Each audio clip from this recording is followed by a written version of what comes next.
Se traiter en première classe comme un acte d'amour et de considération envers soi-même et envers autrui.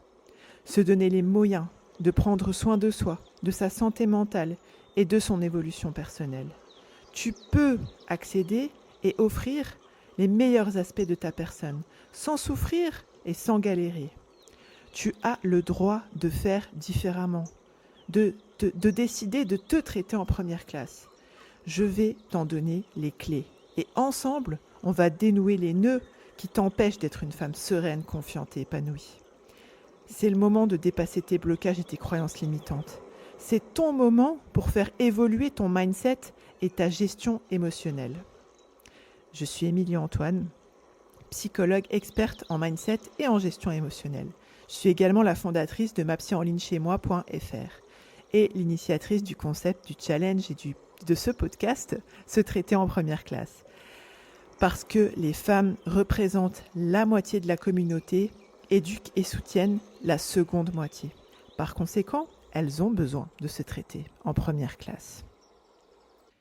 Je suis quelqu'un d'empathique et de très à l'écoute, prête à écouter pendant des heures sur les problématiques des gens, mais je suis frustrée et attristée parce que les gens ne sont pas aussi investis lorsqu'il s'agit de moi. Du coup, j'en ressens de la solitude plus.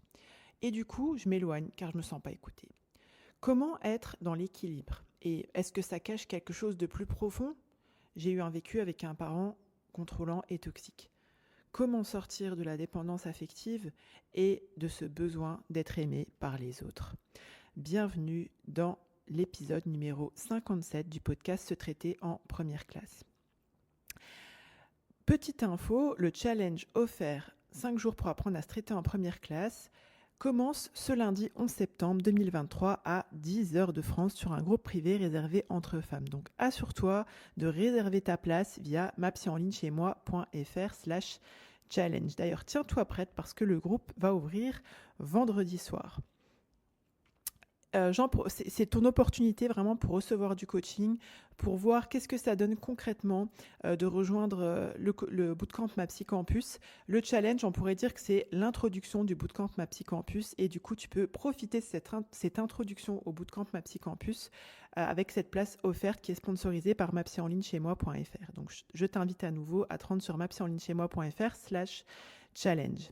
Et j'en profite dans ce podcast pour répondre à une des questions qui m'avait été posée lors du dernier challenge 5 jours pour apprendre à se traiter en première classe. Donc du coup, tu veux vraiment être là pour le challenge qui va commencer lundi parce que ça va être l'opportunité pour toi de poser tes propres questions et de recevoir du coaching dessus. Donc là, ce que j'ai commencé par te lire au début de ce podcast, c'est la question qui m'avait été posée. Et du coup, je vais y répondre dans ce podcast. Je vais donner de la perspective comme je le ferai par exemple pendant le challenge. Donc, tu vois un peu ce que ça donne. Et je pense que du coup, tu vois, le fait d'avoir aussi cette impression d'être régulièrement dans des relations déséquilibrées, l'impression de donner le meilleur de soi et de ne pas recevoir en retour, je pense que vraiment c'est commun à beaucoup de femmes qu'on est beaucoup à avoir déjà ressenti ça. Et du coup, je voudrais aussi t'adresser que tu n'es pas la seule, ça a été ton cas aussi. Il y a beaucoup de femmes qui sont généreuses, empathiques et sympathiques et qui ensuite traversent cette tristesse, cette frustration à un moment donné. Donc bienvenue dans cet épisode. Dans cet épisode 57, je vais te donner un peu d'explications. Bien sûr, c'est des hypothèses. Dans l'absolu, chaque situation est unique, on est bien d'accord. Pour voir qu'on analyse ensemble qu'est-ce qui fait qu'on se retrouve dans ce genre de relation déséquilibrée et comment justement on peut inverser la vapeur pour être et se sentir, nous aussi, pour que toi aussi, tu puisses te sentir aussi épaulé quand tu en as besoin. Donc si tu veux aller plus loin dans la compréhension et la maîtrise de ton mental et de tes émotions, sache que les portes du Bootcamp MaPsy Campus vont ouvrir après le challenge. Le coaching du premium du Bootcamp MaPsy Campus aide les femmes justement à dépasser leurs blocages psychologiques, leurs croyances limitantes en éliminant le manque d'estime de soi et de confiance à long terme et en obtenant une meilleure connaissance et une meilleure maîtrise de leur mindset, c'est-à-dire de leur état d'esprit, de leurs pensées et de leurs émotions. Donc comme je te disais tout à l'heure, du coup, à l'occasion de cette rentrée du Bootcamp MaPsy Campus, MaPsy en ligne chez moi vous offre le challenge 5 jours pour apprendre à se traiter en première classe. Chaque jour, je vais être en direct sur un groupe privé entre femmes, d'accord, où je vais décortiquer avec vous la leçon du jour. Je vous donnerai un petit exercice rapide pour que pendant ce challenge, vous puissiez poser des fondations solides pour vous traiter en première classe. Donc c'est le moment pour connecter ou pour reconnecter avec toi-même pour te traiter en première classe. Alors justement, qu'est-ce que ça cache? Parce que quand je t'ai lu tout à l'heure la question de la participante du challenge, donc je vais te relire brièvement la question. Je suis quelqu'un d'empathique et de très à l'écoute des autres, prête à les écouter pendant des heures sur leurs problématiques, mais je suis frustrée et attristée car les gens ne sont pas aussi investis lorsqu'il s'agit de moi. Donc elle mettait entre parenthèses solitude plus. Et du coup je m'éloigne car je me sens pas écoutée. Elle me demandait comment être dans l'équilibre et est-ce que ça cache quelque chose de plus profond.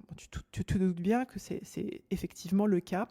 D'ailleurs, entre parenthèses, elle avait mis vécu avec un parent contrôlant et toxique. Et puis elle avait posé une deuxième, c'était sous forme d'une deuxième question, mais je vais le traiter quand même dans ce podcast parce que c'est profondément lié. Et d'ailleurs, le fait qu'elle ait posé les questions les unes à la suite des autres, on ressent déjà que inconsciemment, plus ou moins consciemment, elle sait que c'est lié. Elle disait comment sortir de la dépendance affective et de ce besoin d'être aimé par les autres.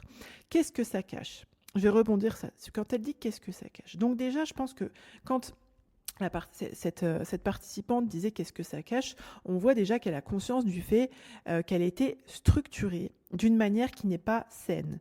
Ça, on le voit quand elle dit qu'elle a eu un parent contrôlant et toxique. Elle sait plus ou moins consciemment que ça a eu un impact sur sa manière de se positionner vis-à-vis des autres, d'accord?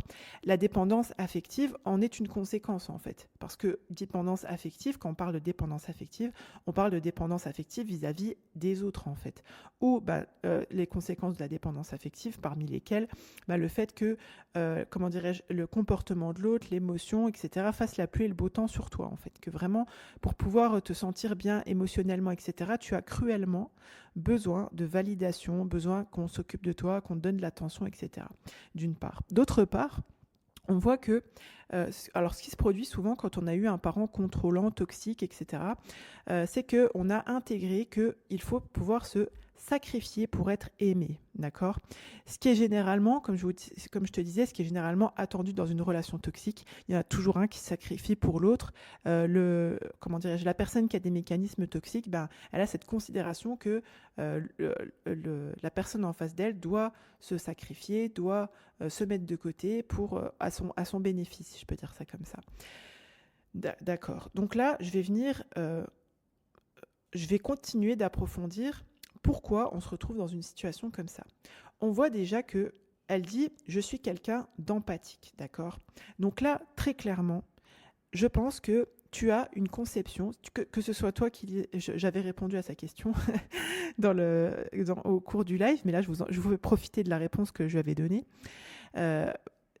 En fait, elle a une conception de l'empathie qui lui porte préjudice. Parce que, en fait, déjà, quand tu es empathique, tu te mets à la place de l'autre, tu te sens pas responsable, en fait, de sorte à ce que tu te retrouves dans des heures, à écouter des heures, une problématique, en fait, d'accord? L'empathie, c'est la capacité de se mettre à la place de l'autre, de ressentir ce que la personne, elle ressent. J'avais fait un podcast pour décrire ça, donc je vous renvoie vers le podcast entre la différence entre l'empathie et la sympathie, d'accord? Et là, clairement, on voit qu'elle a une conception de l'empathie qui lui porte préjudice parce qu'elle pense que parce qu'elle est quelqu'un d'empathique, elle écoute les autres et sacrifie son temps, réellement, parce qu'elle est empathique, en fait. Ce qui est totalement faux, en fait. Déjà, être empathique, c'est pas ça. Et je ne pense pas que ce soit ça qui la pousse en fait à écouter pendant des heures. Et le problème en fait, c'est que quand, par exemple, je suis certaine que la personne qui a posé cette question-là, elle pense que l'empathie c'est une qualité en fait, c'est quelque chose de bien chez les êtres humains. Donc vous voyez comment il va y avoir de la dissonance cognitive, c'est-à-dire que si tu penses que tu as une qualité, mais cette qualité elle porte préjudice, mais en même temps tu veux pas renoncer à cette qualité parce que ça fait partie de tes valeurs, là il va y avoir ce qu'on appelle la dissonance cognitive. Elle va avoir du mal en fait à mettre en place un autre comportement, parce qu'il y a une partie d'elle-même qui adhère en fait en termes de valeur à ce comportement-là. Mais on voit que sa conception de l'empathie lui porte préjudice parce que tout simplement elle est fausse, ça relève d'une croyance limitante. Autrement dit, elle confond, ça pourrait être formulé sous le prisme d'un autre point, tu confonds soutenir et assister, c'est-à-dire remplacer les gens dans leur gestion émotionnelle. Qu'est-ce que j'entends là?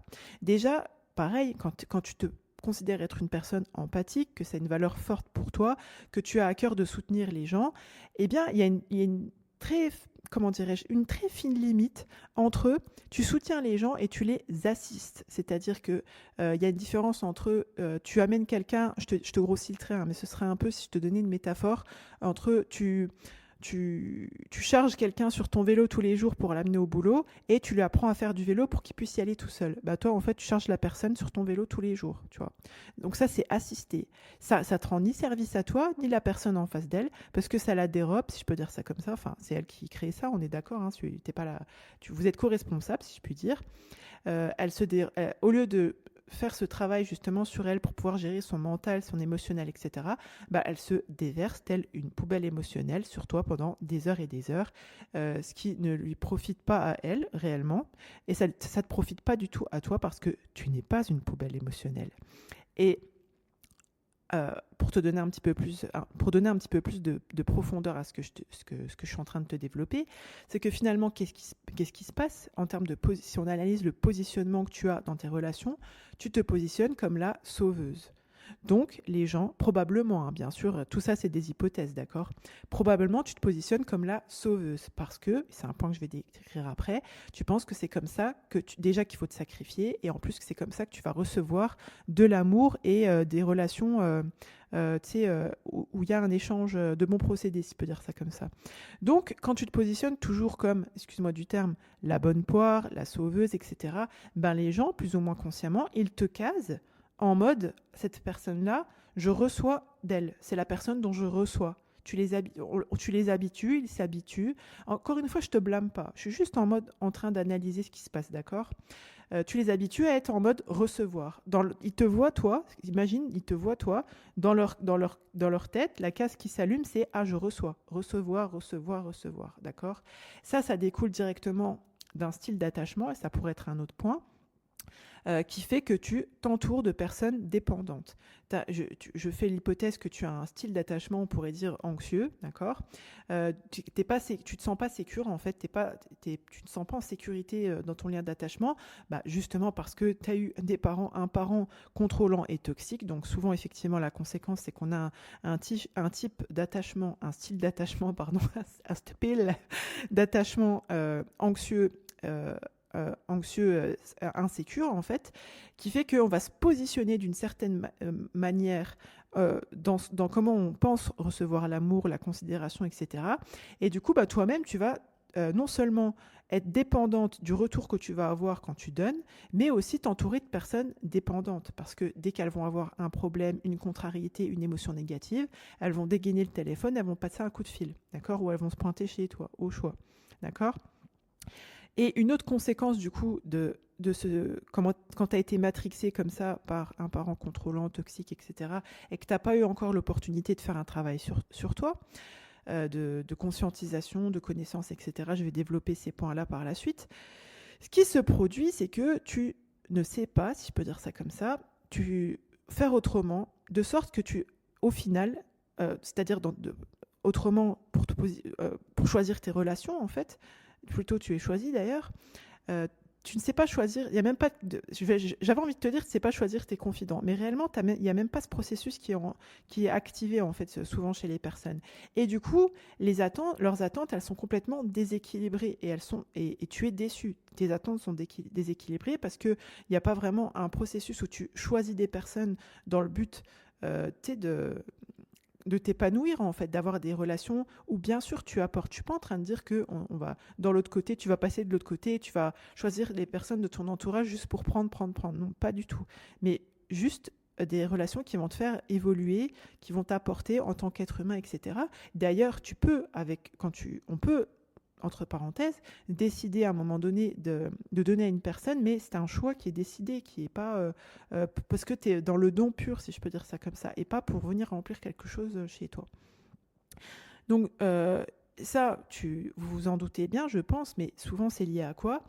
Bien sûr, quand tu as été, souvent la conséquence, quand tu as eu un parent contrôlant, toxique, que tu as été structuré d'une certaine manière, dans ta manière de t'attacher, dans ta manière de concevoir l'amour, etc., l'empathie et tutti quanti, on dit une comorbidité en psychologie, mais c'est lié au fait d'avoir la conséquence, je peux dire ça comme ça, ou un lien souvent qu'on voit, c'est qu'il y a une estime, tu t'en doutes, une estime personnelle qui est faible, d'accord? C'est en mode, tu donnes toi-même pas de considération à ta personne, déjà et ni pour ton temps, donc ça c'est lié généralement en fait à l'estime aussi perso. Donc l'estime personnelle est faible et du coup les croyances limitantes que tu as sur l'amour, ta valeur, ce que tu mérites, etc. en tant que femme prennent toute la place. Donc forcément tu poses des actions en fonction de tes croyances en fait, de ce que tu attends des autres, de comment tu penses qu'il faut se positionner par rapport aux autres, etc. De ton système de croyances, de valeurs, de principes, etc. Ça va structurer tes actions.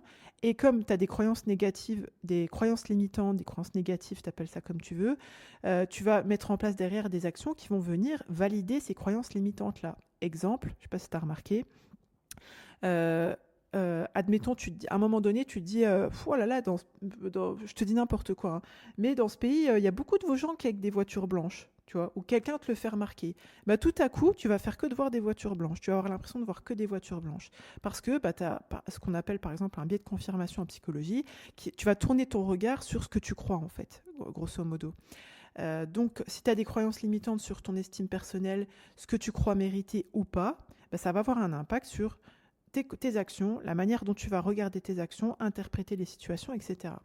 Et je rajoute un point, c'est que probablement si tu n'as pas conscience de tes vrais besoins, parce que forcément si tu as été à la botte, tu vois, de quelqu'un qui était contrôlant, toxique, que tu as été dans des relations qui étaient unilatérales, qui étaient malsaines, en fait, tu n'as pas eu l'opportunité de te tourner vers toi-même, si je peux dire ça comme ça, pour non seulement te poser la question, mais aussi prendre conscience de tes vrais besoins relationnels notamment. Et du coup, bah forcément, si tu n'as pas conscience de ça, que tu n'as pas eu l'opportunité d'avoir l'espace en fait, en mode où tu te sens bien, en sécurité et tout ça, pour réfléchir à ça, pour conscientiser tout ça, tu vas être encore moins encline à choisir ton entourage autrement qu'en mode tu es la bonne patte pour plus ou moins consciemment escompter de l'amour en retour. Et directement lié à ça sans transition, je dis direct, derrière, il y a une conception biaisée de l'amour. Bon, je vous ai déjà donné un peu des tips tout à l'heure, mais là, clairement, sans détour, on voit que la personne, elle a une conception de l'amour, bien sûr, qui découle de la manière dont elle a été structurée affectivement, où il faut donner pour être aimé, en fait. Versus, je dirais, juste sois toi, en fait. Sois toi, donne-toi l'opportunité de tomber sur des personnes avec qui tu es compatible en étant juste toi-même sans vouloir forcer, en fait. Je ne dis pas que dans une relation d'amour, on ne donne pas. Attention, c'est pas du tout ce que j'ai dit. Ce que je dis, c'est que quand tu fondes une relation en première intention sur la capacité, le fait de donner, de sacrifier, là, je dis que c'est biaisé. Là, clairement, c'est la porte ouverte à la toxicité, la dépendance affective et tutti quanti. D'accord ? Dernier point. Ce qui se produit probablement, c'est que quand les autres ne t'offrent pas d'écoute, tu sais, quand tu dis, du coup, je m'éloigne, je me sens pas écoutée parce que les gens sont pas aussi investis que moi, tu vois, tu as aussi un regard, une interprétation de pourquoi les gens ne sont pas aussi investis, tu as une déception, mais j'aimerais, tu vois, je suis certaine que, par exemple, dans les gens qui ne sont pas aussi investis, bah, il y a des personnes, comme je te disais tout à l'heure, qui sont clairement là pour gratter, ok, parce qu'il y a de la dépendance affective et tout baigne dans la dépendance affective, et puis il y a aussi des personnes qui n'ont juste pas le temps. Mais comme ça vient confirmer ton biais, tes croyances limitantes, en fait, ça continue de te blesser. Et du coup, je suis certaine que quand les autres ne t'offrent pas d'écoute, plutôt à ce moment-là que d'exprimer tes attentes ou de chercher du soutien ailleurs, tu sais, des fois, il y a des gens qui ne sont pas disponibles psychologiquement, physiquement, émotionnellement, etc. pour offrir du soutien, d'accord ? Ben, peut-être tu peux te tourner vers personne d'autre. Mais là, comme tu es déjà blessé et que du coup, tu choisis pas les personnes avec conscience vers qui tu peux te tourner, bien sûr pas en mode dépendance affective, hein, mais en mode soutien normal, solidarité, tu vois, en mode sain, quoi, ben, tu te fermes et ça te fait encore plus souffrir. Et c'est le chat qui se mord la queue. Et du coup, quand tu me dis comment sortir de la dépendance affective, je te dirais très simplement, fais le focus sur toi en fait. Retourne-toi vers toi, j'allais dire. Apprends à te connaître toi, ta manière de penser, tes émotions, ta gestion émotionnelle, tes besoins, ton identité, commence par t'aimer toi déjà inconditionnellement. Parce que ce soutien-là, tu vois, qu'on cherche des fois chez les autres, si on prend un peu de temps pour faire de l'introspection, d'accord ? Donc d'ailleurs, si tu veux rejoindre le bootcamp Ma Psy Campus qui va bientôt ouvrir et tu sais pas trop ce que ça donne, un coaching, un accompagnement avec une psychologue où on a la profondeur de la psychologie et un coaching impactant, garantissant blabla, sectaire, new age, ésotérique, etc. Je t'invite vraiment à participer au challenge 5 jours pour apprendre à se traiter en première classe parce que je pourrais dire c'est le module introductif du bootcamp, Ma Psy Campus, donc ça te donne vraiment l'opportunité de voir si c'est quelque chose pour toi et même si c'est pas pour toi, crois-moi que tu vas, si tu participes au live ou même tu les écoutes en replay, tu fais les exercices, je t'assure que tu vas trouver un grand bénéfice à ce challenge parce qu'il y a énormément, tout simplement parce que je sais ce que je fais et en plus il y a énormément de personnes qui nous ont fait des retours en ce sens. Et du coup, si tu prends, voilà, souvent en fait on fait le constat, ce que j'étais en train de te dire, c'est que nous-mêmes on se soutient pas en fait. Tu vois ce que je veux dire, c'est que déjà quand tu sacrifies ton temps, ta personne, etc. et tout, et que tu te laisses de côté et que forcément à un moment donné ta santé mentale et ta santé physique elles en prennent un coup, tu te soutiens pas en fait, toi-même tu te soutiens pas déjà. Donc t'attends des autres qui te soutiennent, qui soient là pour toi, qui t'écoutent, mais toi-même tu n'écoutes pas tes besoins parce que tu n'as jamais eu l'opportunité de prendre du temps et de l'espace pour toi.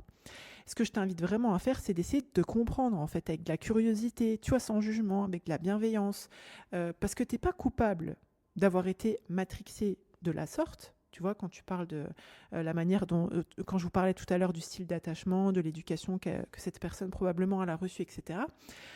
Tu n'es pas coupable en fait d'avoir été matrixé comme ça et de continuer dans ce cercle toxique. Mais vraiment, je voudrais t'inviter à prendre conscience que tu peux agir pour tourner une page sur tout ça. Il n'y a pas de fatalité. Fais une introspection. Je te conseille ici de te faire accompagner. C'est beaucoup plus rapide et tu iras beaucoup plus en profondeur et tu auras vraiment, c'est beaucoup plus puissant, si je peux dire ça comme ça, d'avoir les retours d'une personne qui est neutre et professionnelle, bien sûr, formée. Je t'invite vraiment à connecter avec toi-même, à apprendre à te connaître et décide de choisir ton état d'esprit. Parce que quand je vous parle de matrix, si je peux dire ça comme ça, c'est que on est conditionné par la société, notre culture sociétale, familiale, etc. Il y a des choses qui nous restent dans la tête, on s'en rend même pas compte et on agit en fait un peu en mode robot, en mode on réplique, parce qu'on ne prend pas ce temps justement, cette qualité de temps pour mettre de la conscience vis-à-vis de nous-mêmes et aussi dans nos relations. Et plutôt que de faire ça, souvent, on se retrouve à agir en fonction de la matrix, si je puis dire, en fonction de nos blessures, de nos croyances limitantes et tutti quanti. Donc voilà, le conseil que je voudrais vraiment vous aujourd'hui, pour toutes les personnes qui sont concernées ou qui sont entouré de personnes qui sont concernées par ce genre de problématique, c'est vraiment de commencer à prendre toutes ces heures que tu passes à écouter, à être là, soit là pour toi et commence à t'écouter toi. Non seulement ça va te profiter à toi, mais en plus ça va te permettre après d'être là pour les autres d'une manière beaucoup plus qualitative et réelle et dans un vrai altruisme, si je peux dire ça comme ça. Pas plus ou moins consciemment dans le but de soigner tes blessures et où tu vas plus dépendre de l'amour de l'autre pour te donner de l'amour à toi-même et t'accorder une valeur. J'aimerais beaucoup avoir vos retours sur ce podcast. Je t'invite à m'adresser une note, une review. Donc, c'était sur Apple Podcast, YouTube, etc. Déjà, ça fait grave plaisir. C'est super encourageant et ça nous permet du coup d'être plus en avant. Ça permet au podcast en fait d'être mis en avant sur les plateformes d'écoute et de profiter à plus de personnes. Pense à t'abonner. Et bien sûr, à rejoindre le challenge. Franchement, on passe toujours un bon moment. Donc, je précise que c'est un groupe qui est réservé aux femmes, d'accord, qui est sur Facebook. Et les replays seront disponibles. Mais vraiment, je t'invite à essayer d'être là en live parce que vraiment, c'est une grosse plus-value d'être là en live. Quand je te dis, c'est pas moi qui le dis, c'est-à-dire je suis en train de le dire là, mais c'est les retours qu'on me fait. Et c'est l'opportunité pour toi, du coup, de recevoir du coaching pour enfin poser les bases pour te retraiter en première classe. Merci de votre écoute et de votre attention. Au plaisir de revenir dans vos oreilles. C'était Émilie Antoine, la fondatrice de mapsyenlignechaismoi.fr, psychologue spécialiste en mindset et en gestion émotionnelle. Je vous ai présenté le podcast Se traiter en première classe. ta dose hebdomadaire pour te construire le mindset d'une femme épanouie et en phase avec ses valeurs et ses principes. Chaque semaine, je passe pour vous donner des explications impactantes et des conseils concrets et des analyses pour que tu puisses vraiment vivre en fonction de tes aspirations, tes ambitions, tes principes et non en fonction de tes peurs, tes croyances limitantes, tes blocages, tes blessures, la matrix et tutti quanti. Pensez bien que vous êtes la première personne à bénéficier du crédit que vous accordez à votre existence et je vous dis à bientôt et surtout à lundi au sein du challenge. Bye bye.